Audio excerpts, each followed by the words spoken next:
एक समय की बात है, एक सुंदर छोटे से गांव में, जो लहराती पहाड़ियों और एक घूमती हुई नदी के बीच स्थित था, वहां एक उत्सुक और नरम कुत्ता था जिसका नाम लूना था। लूना कोई सामान्य कुत्ता नहीं थी।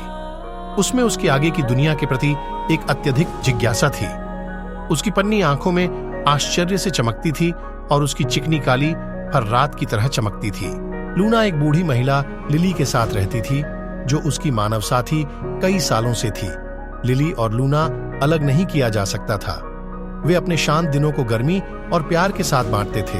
उनका सहयोग मानवों और उनके बिल्कुल आदरणीय पशु दोस्तों के बीच के बंधन का प्रमाण था। हर सुबह लिली लूना के लिए एक पायल देती थी, जिसे वह खुशी खुशी पी रही थी। उत्तराधिक के बदले लूना लिली की गोद में बैठ जाती जब वह अपनी किताबें पढ़ती या अपने बगीचे की देखभाल करती। लिली एक बेहद उत्साही बागवान थी और उसके कुटिये के चारों ओर एक प्रचुर और जीवंत बगीचा था, जिसे वह प्यार से पालती थी। वह विभिन्न रंगीन फूल, सुगंधित जड़ी बूटियां और मोटी सब्जियों का उत्पादन करती थी। अक्सर लूना देखती थी जैसे लिली उसके बगीचे की देखभाल करती हैं, उसके निपुण उंगलियों को पृथ्वी में गुस्साने के रूप में, मिट्टी से जीवन को बाहर बढ़ाने के रूप में। लूना अक्सर देखती थी कि लिली अपने बगीचे के जीवों को खोजने की चमत्कारिक कौशल के साथ कैसे दिखाती है, उसकी चिकनी पंखुड़ी जिंदगी को मांग कर रही है। लूना अक्सर देखती थी कि लिली बगीचे के जिद्दी कीटों के लिए निगेट करती है, तरंगते हुए तितलियों के पीछा करती है और दुर्भाग्यपूर्ण बगीचे की कीटों के लिए पहरा देने में भी मदद करने के रूप में अपनी मदद करती। एक सुनहरे सुबह जब लूना बगीचे में आलसी रूप से लेटी रही, उसकी तीक्ष्ण कान जल्दी ने सुना कि पास के झाड़ियों से निकल रहे हंसी रोंके की आवाज आ रही है। उसकी जिज्ञासा उत्तेजित हुई। लूना सावधानी से आवाज के स्रोत की ओर बढ़ी और मिली एक बहुत ही छोटे से कांटे हुए बालों और दुखी आंखों वाली एक छोटी सी बिल्ली के साथ। नमस्ते, लूना धीरे से पूर्ण की। उसकी हरा आंखों में चिंता भरी थी। बताओ ना छोटी बिल्ली, क्या मसला है? छोटी बिल्ली, जिसका नाम व्हिस्कर्स था, भीगी हुई आवाज में बोली। मैं खो गई हूं और मुझे अपने घर का पता नहीं है। मुझे डर लग रहा है और भूख भी लगी है। बिना किसी देरी के लूना ने बिल्ली के साथ व्हिस्कर्स को अपने हल्के मुंह से संभाल लिया और उसे कुटिये में ले जाकर दिखाया। वह व्हिस्कर्स को लिली से परिचय करवाई, जिन्होंने उसका आगाज खुली बाहों से किया। लिली, जिनका दिल ब्रह्मांड के बराबर था, तुरंत व्हिस्कर्स के लिए गर्म दूध और थोड़ा खाने का आयोजन किया। जैसे जैसे दिन बदलते गए, व्हिस्कर्स और लूना का दोस्ती में बढ़ती गई। वे साथ में गांव का पता किया, गर्मियों की गर्म शामों में मंडूकों के पीछा करते थे और ठंडियों में ठंडे की चढ़ाते थे। व्हिस्कर्स की मनोरंजन के अनिश्चित क्रियाएं और असीम उत्साह ने उनके जीवन को नई खुशियों से भर दिया। उसकी खिलखिलाहट और अत्यधिक उत्साह के काम बना दिया। एक शाम जब वे अग्निकुंड के चारों ओर बैठे थे, तब लिली ने अपनी जवानी की कहानियों का साझा किया, जिनमें उसने अपने यात्राओं को, उनके साथ किए गए रोमांच को और उनके निभाए गए दोस्तों की छवि दी। लूना और व्हिस्कर्स सुनते रहे। उनकी आंखें किस्सों की तरह चमक उठीं, जैसे रात के आसमान में चमकते हुए सितारे। हर दिन बीतने पर व्हिस्कर्स और लूना का दोस्ती मजबूत हो गया। वे साथ ही गांव का पता किया, गर्मियों में गर्म शामों में मंडूकों के पीछा करते थे और ठंडियों में स्नान करते थे।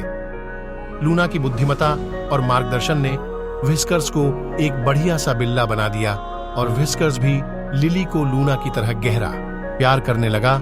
एक विशेष रूप से कठिन मौसम में एक भारी बर्फबारी ने गांव को ढक दिया। ठंडी हवाएं पेड़ों के बीच घूम रही थीं और कुटिया की सुंदरी रात से भी ज्यादा सर्द लग रही थी। उनके खाद्य सप्लाईज कम हो गए और लकड़ी की बेलियां खत्म हो गई। लिली कमजोर और कमजोर हो गई। अपने खुदा को गर्म और पेट करने के लिए सामर्थ्य और उसके प्यारे बिल्ला साथी को गर्म और पेट भराने में कठिनाइयों का सामना कर रही थी। लूना और व्हिस्कर्स स्थिति की गंभीरता को पहचानकर खुद के एक सफारी पर निकलने का फैसला किया।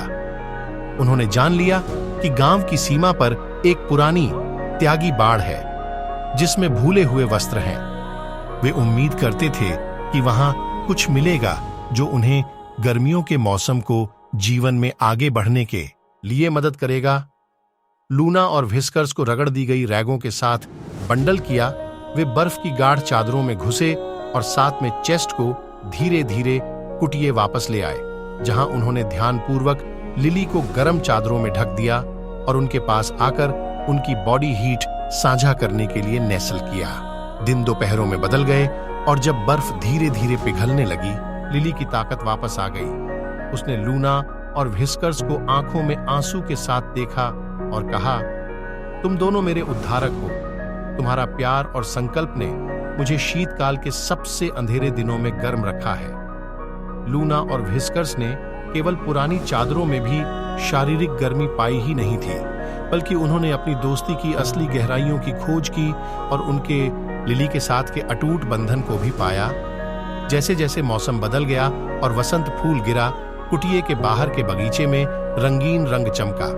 अब व्हिस्कर्स, लूना और लिली मिलकर उसकी देखभाल करने के साथ खड़े हो जाते थे जैसे हमेशा, तथा उन्होंने जीवन की सौंदर्य, प्राकृतिक विचार और दोस्ती की अटूट शक्ति में खो दिया। और इस तरह वह सुंदर छोटे से गांव में लहराती पहाड़ियों और एक घूमती हुई नदी के बीच लूना, लिली और व्हिस्कर्स की कहानी एक दास्तान बन गई। मानवों और उनके प्यारे बिल्ले दोस्तों के बीच के असाधारण दोस्ती के प्रमाण के रूप में, जो सिखाती है कि सच्ची मित्रता कोई सीमा नहीं जानती है और यह सबसे कठिन चुनौतियों को भी पार कर सकती है। जरूरत के समय हमारे दोस्तों के प्यार और समर्थन ही हमारे सबसे अंधेरे दिनों को आपके सबसे गर्म दिनों की तरह चमका सकता है और सबसे ठंडे रातों को भर सकता है।